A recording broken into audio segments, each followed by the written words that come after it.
the maintenance man and the CEO. Daniel Cole knocked on the pale yellow door for what felt like the 400th time. A paper bag of prescriptions sat in one hand, a warm loaf of bread in the other. 6:15, same as always. He heard footsteps he didn't recognize, quick, precise, nothing like Ruth's familiar shuffle. The door swung open. Olivia Hale stood in the frame in a charcoal suit, phone still pressed to her ear, the words dying in her throat. The woman who had signed his termination letter 10 months earlier stared at the man she never expected to see again, not in a boardroom, but on her own grandmother's porch. Neither of them moved.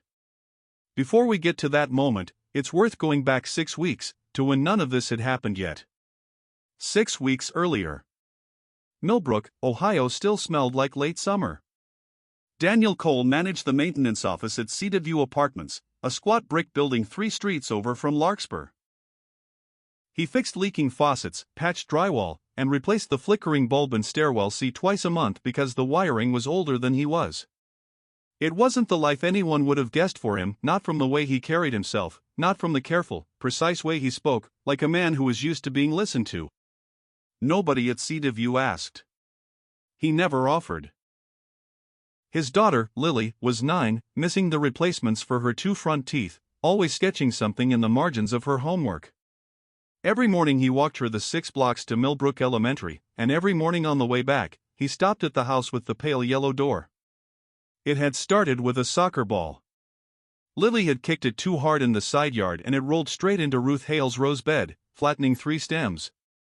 Ruth had come out onto her porch. 76 years old and steady on her feet, and instead of scolding the girl, she'd laughed until she had to sit down. Daniel had come to apologize and ended up staying for coffee. That was 6 months ago. He hadn't missed a morning since. Ruth lived alone. Her husband had been gone 11 years. Her son and his wife had moved to Arizona for the winters and never quite moved back. She managed fine, she always said, waving off help before asking for it sideways. A jar lid she couldn't twist, a porch light that needed changing, a prescription she'd rather not drive for anymore. Daniel never made her ask twice. "You spoil me," she told him one morning, watching him replace the batteries in her smoke detector. "You feed my kid banana bread every week," Daniel said. "I think we're square." Millbrook made the arrangement easy. Small enough that everyone's routines eventually crossed the same grocery store, the same 2 roads, the same diner on Route 12 where half the town seemed to eat breakfast on Saturdays. Daniel had grown up 30 miles east and had chosen Millbrook on purpose, after everything, because nobody there knew what he used to be. Lily liked Ruth's kitchen best of all the kitchens she knew, better even than her own. Because it always smelled like something baking, and because Ruth let her lick the bowl without asking if she'd washed her hands first. On Saturdays the 3 of them sat at the chipped formica table, and Ruth told stories about a company her family had built, and a granddaughter who ran it now, too busy, too far, too much like her father had been. "She calls every Sunday," Ruth said once, stirring sugar into her tea. 10 minutes, tops. "Works harder than anybody I ever knew, and for what? I keep telling her, come see the house. I'm not getting younger." Daniel nodded along the way you nod at a story that isn't really about you. He knew nothing about corporate ladders anymore, and wanted to know less. Whatever office his past belonged to, he'd shut the door on it the day security walked him out of a building with his name still on the parking spot. He never brought it up, not to Ruth, not to Lily, not to anyone in Millbrook. As far as this town was concerned, Daniel Cole had always fixed leaky faucets for a living, and that was fine by him. Some nights, after Lily was asleep, Daniel sorted through boxes still stacked in the hall closet, leftovers from the move he hadn't finished unpacking in over a year. Tape, spare fuses, a drawer's worth of things that belonged to no particular category. He was digging for packing tape one night when his hand caught the edge of something stiff and plastic, wedged beneath a folder of old insurance papers. He pulled it out without thinking, a laminated badge. His own face looked back at him, younger, clean-shaven, a company logo stamped in the corner. Holloway Aerodyne. Underneath, in small block letters, Senior Structural Safety Engineer. He sat very still on the hallway floor, the badge warm from his own grip. It came back the way these things always did, not gradually, but all at once. 11 years at Holloway Aerodyne, the last 3 running structural safety review on the composite wing spar line. The night he'd found fatigue stress numbers that didn't add up, numbers meaning a batch of load-bearing components had been cleared for shipment without meeting spec. The report he'd filed. The meeting where his supervisor's face had gone very still and very careful. The weeks after, when internal documents he'd never touched turned up flagged under his login. The termination letter, with a signature at the bottom that had meant nothing to him then, just a name, Olivia Hale, printed neatly above a title. He remembered standing in the parking lot with a cardboard box of desk photos, watching people he'd worked with for a decade suddenly find their phones very interesting. He remembered telling himself he'd fight it, and then remembering the retainer for an employment lawyer, and Lily's tuition, and the mortgage, and how fighting a company with lawyers on staff was a luxury built for people who still had savings.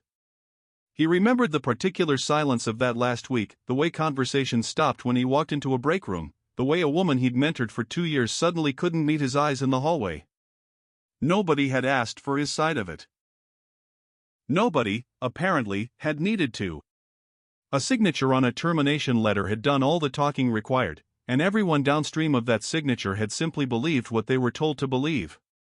He'd taken the maintenance job at Cedarview 8 months later, after the unemployment checks ran dry and the engineering interviews kept circling back to the same question: can you explain the gap, and the reason for departure? A question with no good answer that didn't sound like an excuse. Fixing faucets paid less than a third of what he used to make. It also came with no questions attached, and some days that felt like the better trade. He hadn't told anyone in Millbrook any of it. What was there to tell? He'd been a promising man with a good title, and then he'd been nothing. Somewhere in between, he'd learned that titles were the easiest thing in the world to take from you.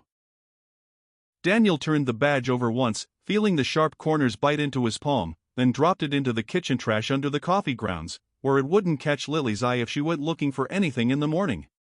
He didn't sleep much that night, but when 6 o'clock came, he made coffee, packed Lily's lunch, walked her to school, and turned toward Larkspur Street exactly the way he always did. A bag of bread swinging from his hand, because whatever that badge had once meant, it had nothing to do with the woman waiting for her groceries 3 blocks from here. The morning everything changed. Olivia Hale hadn't planned on being in Millbrook that morning. A board meeting had collapsed at the last minute, her COO, Victor Reams, citing a scheduling conflict that felt thinner than he probably intended.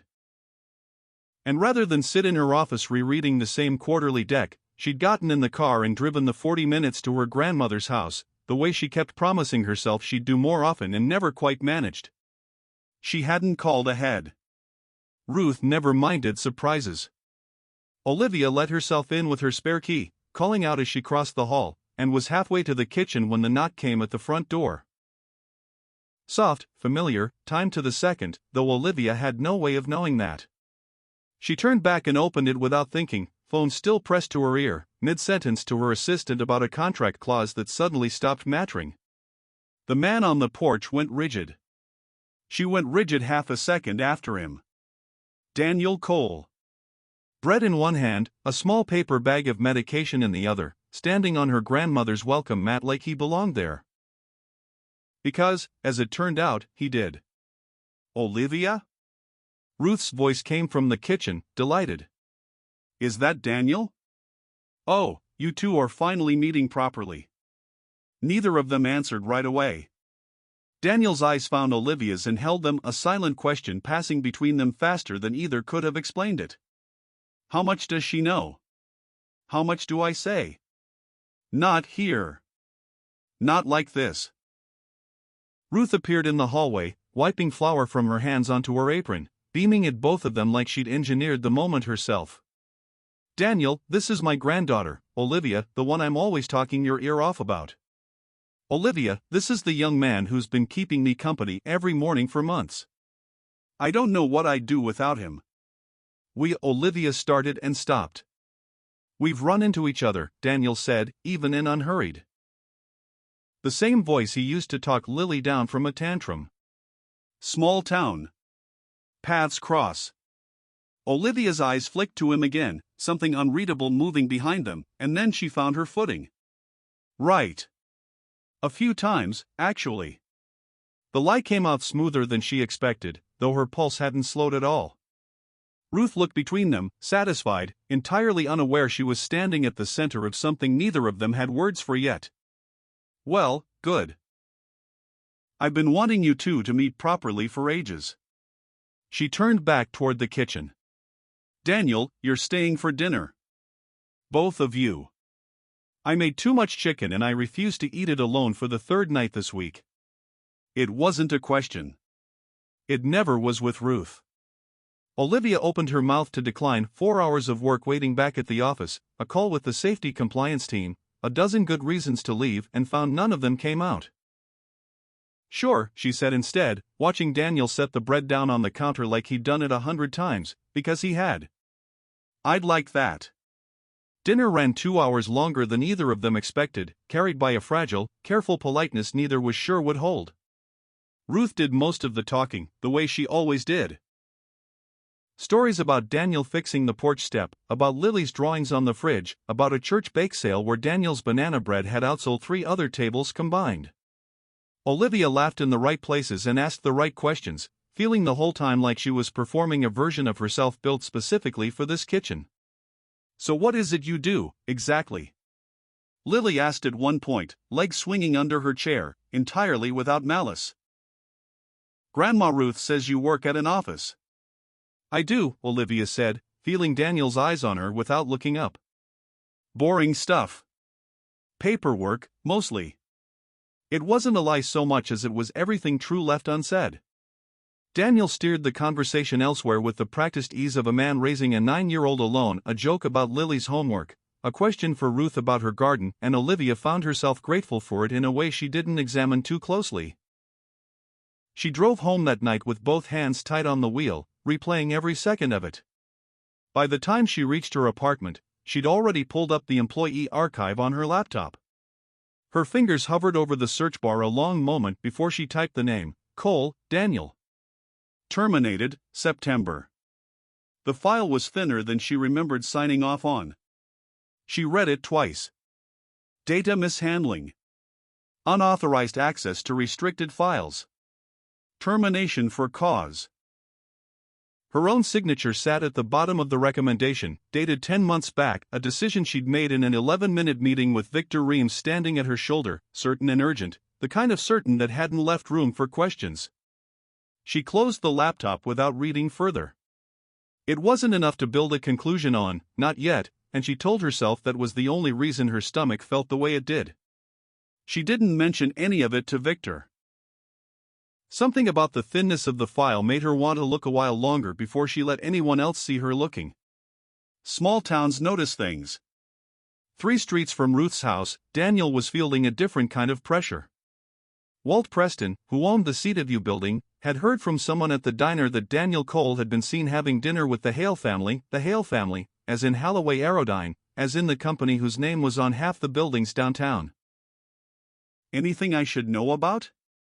Walt asked the next morning, arms crossed in the maintenance office doorway. Not quite accusing. Not quite not. No, Daniel said. Just neighbors. Walt let it go, but Daniel noticed for the rest of the week that his boss watched him a little longer than usual whenever he passed. A small thing, barely worth mentioning. And yet Daniel found himself replaying it anyway, the old instinct kicking in, the one that had learned the hard way exactly how fast a good reputation could turn on a rumor nobody bothered to check. At home that night, he sat at the kitchen table long after Lily had gone to bed, turning a cold cup of coffee in slow circles, thinking about a dinner table 3 streets over, and a woman he still didn't know how to feel about. He didn't reach any conclusions.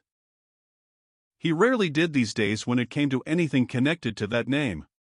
Back at Holloway Aerodyne, Olivia's assistant, Marisol Vega, noticed her boss still at her desk well past 7, a personnel file open on her second monitor that Marisol recognized without needing to ask why. Marisol didn't say anything. She had her own reasons for staying quiet about that name, reasons that had kept her up more nights than she'd admit to anyone. And for now, watching Olivia read, she decided the timing still wasn't right to change that. Olivia started finding reasons to drive to Millbrook. She told herself it was overdue. Ruth deserved more than 10-minute Sunday calls, and that much was true, but she couldn't fully pretend the drive wasn't shaped around the hour Daniel usually came by, the low light of early evening when he'd stop in after his shift to check the porch railing or drop off a covered dish Lily had helped make. She watched him more than she meant to. The way he crouched to Lily's eye level instead of talking down at her. The way he rehung Ruth's storm door without being asked, checking the hinges twice before calling it finished. None of it matched the 2 words sitting in his personnel file, for cause, and the mismatch sat uneasily in her chest every time she saw him. She noticed smaller things too. The way he never let Ruth carry anything heavier than a teacup. The patience in his voice when Lily got stuck on long division and he walked her through it 3 different ways until one of them clicked. None of it read like a man who'd been careless with confidential data. It read like a man who paid attention to things other people missed, which was, she realized with slow discomfort, exactly the kind of person you'd want reviewing structural safety reports. One evening, clearing plates together while Ruth dozed in her recliner and Lily colored at the table, Olivia found herself standing close enough to Daniel that she had to lower her voice. "Do you hate me?" she asked, not looking at him, hands still in the dishwater. He didn't pretend not to understand. "I don't have room left for that," he said. "Not with a 9-year-old to raise." It wasn't forgiveness. It landed harder than an accusation would have. "That's not an answer," Olivia said. "It's the only one I've got right now." He dried a plate, set it down, met her eyes for the first time all evening. "You want a different one, you're going to have to earn it."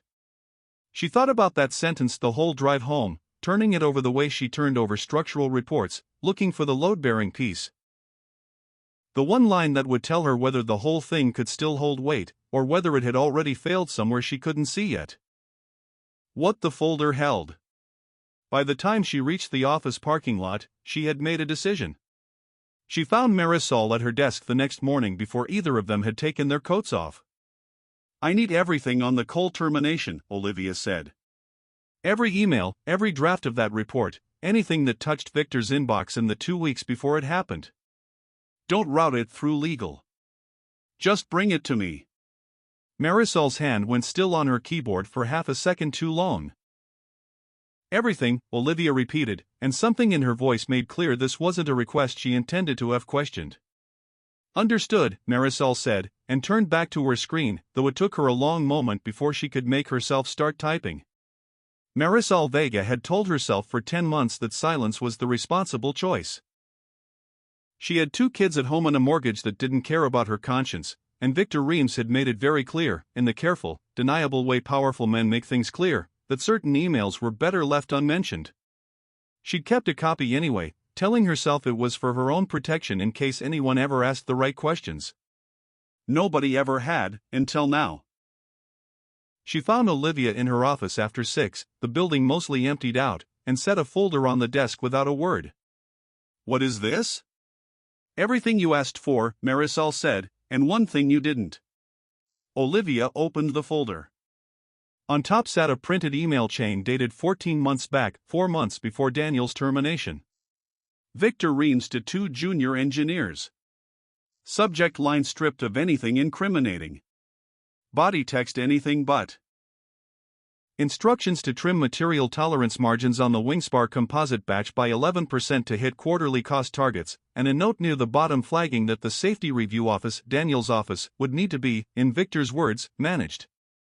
2 pages later, a second thread, Daniel's original report, the one that had gotten him fired, flagging the exact tolerance failure Victor had ordered. Beneath it, an internal message from Victor to HR, drafted the same week, laying groundwork for a data mishandling complaint against the safety engineer who was, in his words, becoming a liability to the timeline. Olivia read it 3 times before she trusted herself to speak. "He never leaked anything," she said quietly. "He found what Victor was hiding." "I should have said something sooner," Marisol said, voice shaking now that it was out. "I was scared. I've still got 2 kids and 1 income, and I know exactly what happens to people who cross Victor Reams." "I'm sorry. I know that's not enough." Olivia looked up at her, and whatever fury had been building in her chest for the last 10 minutes, none of it landed on Marisol. You just did the hard part, she said. That's not nothing. Marisol nodded, wiped her eyes with the back of her hand, and let out a breath she seemed to have been holding for over a year. Olivia sat with the folder long after Marisol left, the office dark except for her desk lamp, the full shape of what she'd done finally visible to her for the first time. Not a mistake. Not an oversight. A man's entire career taken apart on purpose, with her signature at the bottom of the paperwork. She thought about Daniel crouched at Lily's eye level. She thought about the porch railing, the storm door hinges checked twice. She thought about "you're going to have to earn it," and understood, sitting alone in her office at 9 at night, that an apology delivered here, across a desk with lawyers eventually in the room, would mean nothing at all compared to one delivered honestly, face to face, to the man who'd spent 10 months rebuilding a life she had helped tear down. She sat with that thought a long time, watching the lights of downtown Millbrook blink on through her office window one by one, and understood that whatever came next couldn't start with a press release or a legal statement. It had to start with a conversation, the kind she should have had 10 months ago, before any of this became a folder on her desk instead of a person standing on her grandmother's porch. She called him before she let herself think better of it. "I need to see you," she said when he picked up. "Not at Ruth's. Just you." There was a pause on the line, long enough that she wondered if he'd hang up. "Tomorrow," Daniel said finally. "After Lily's at school." The boardroom. Victor Reams did not like being summoned to a board session with no agenda circulated in advance, and he liked it even less when he walked in and saw Olivia seated at the head of the table with a folder in front of her, and Marisol standing quietly by the door. "What's this about?" he asked, taking his seat with the easy confidence of a man who had never once considered that the ground beneath him might not hold. Olivia didn't waste time. She laid the printed emails across the table one by one, letting each board member read them in silence before she spoke. 14 months ago, Victor ordered a reduction in structural tolerance margins on the Wingspar composite line to protect quarterly numbers. Daniel Cole flagged it exactly as his job required him to. 3 weeks later, Victor began building a termination case against him, not for the tolerance failure, but for a data breach that never happened. The room went very still. "This is absurd," Victor said, "too fast. You're taking the word of a disgruntled ex-employee and turning it into a conspiracy." "I'm taking the word of your own emails," Olivia said, and slid the last page across the table. "Written under your name, sent from your account, timestamped before his termination was ever discussed." Victor's composure cracked for the first time, a flush climbing up from his collar.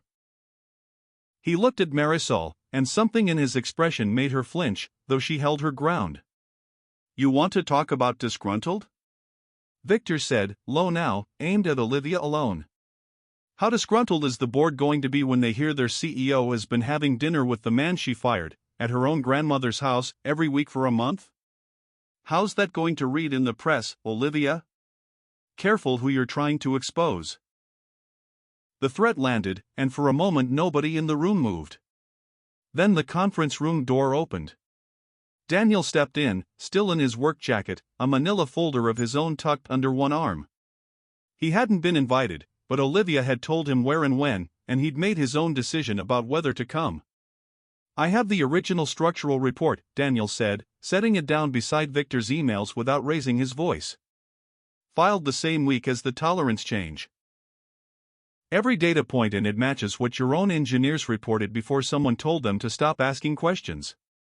Victor's mouth opened and nothing came out.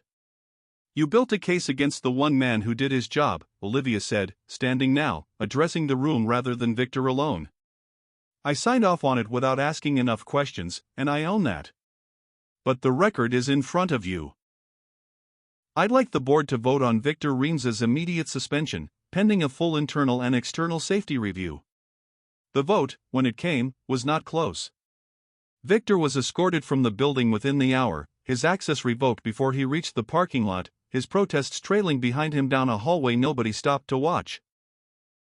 Daniel stood by the window afterward, watching the afternoon light fall across a company that had once been the center of his whole life, and felt something in his chest loosen for the first time in 10 months. Not triumph, exactly, the quiet relief of finally being believed. Olivia crossed the room and stood beside him, close enough that their shoulders nearly touched. "Thank you," she said, "for coming." "I didn't do it for you," Daniel said, though there was no edge in it now. "I did it because it was true." "I know," Olivia said. "That's exactly why it mattered. Setting it right." The internal investigation moved fast once it started. Within a week, Victor's suspension became a formal termination.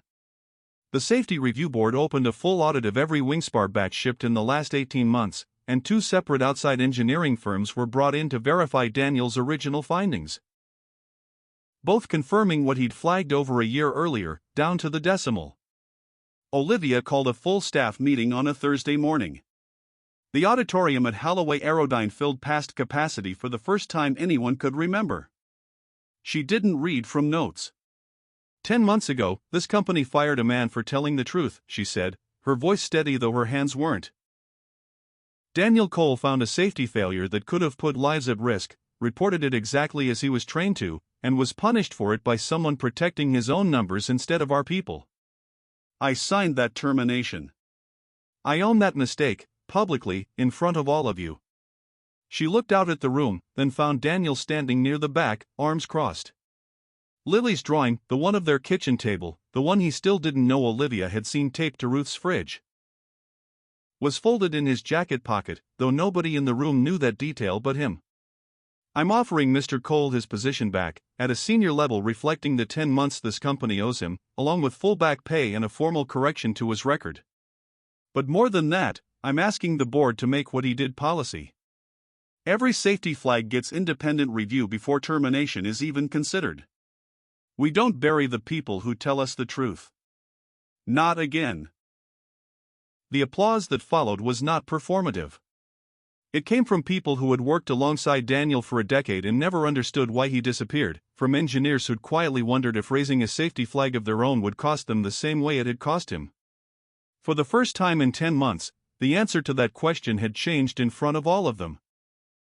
Someone near the front started clapping before Olivia had even finished speaking, and by the time she stepped back from the podium, most of the room was on its feet. Daniel hadn't expected that part.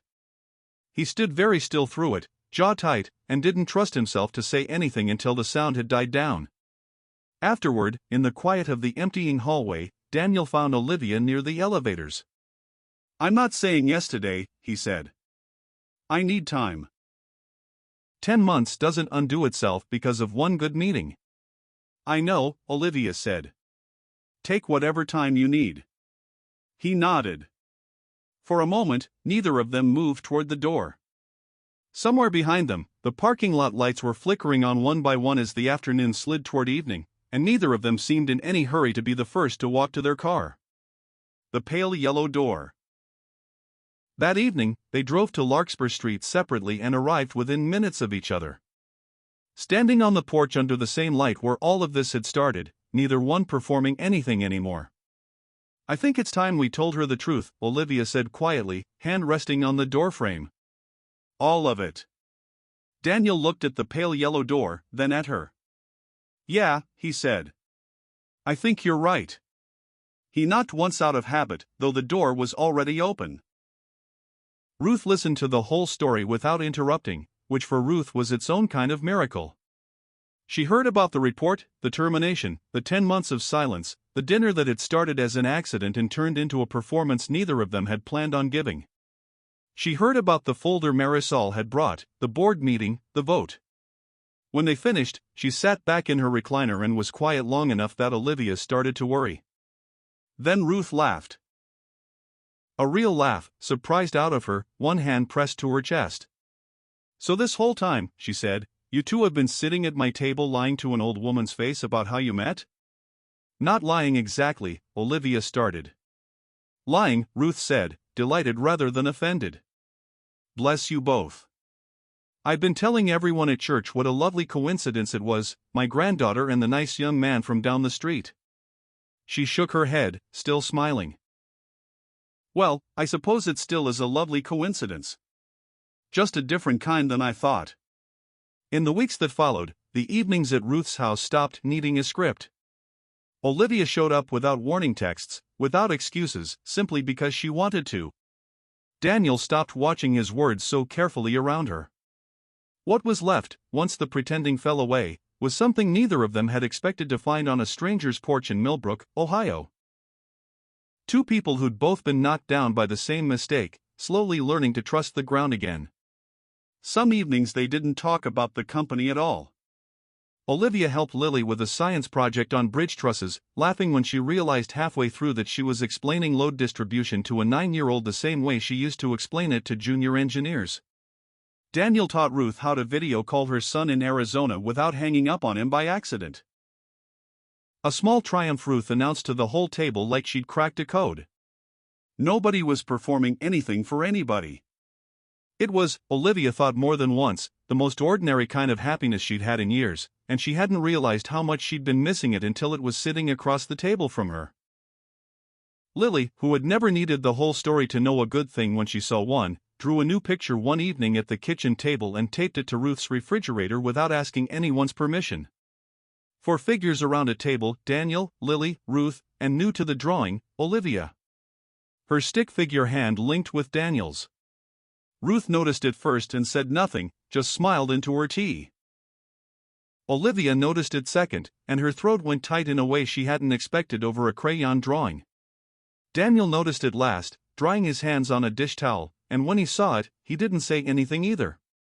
He crossed the kitchen, reached for Olivia's hand where it rested on the counter, and simply held it. No declaration, no explanation, nothing that needed saying out loud after everything they'd already survived to get here. Olivia looked down at their hands together, then up at him, and something settled in her chest that had been unsettled for 10 months and longer. "Okay?"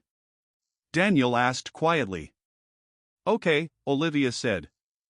"An ordinary morning." Daniel started back at Halloway Aerodyne on a Monday in late October, 3 weeks after the board vote, in a newly created role, Director of Structural Safety, reporting directly to the CEO.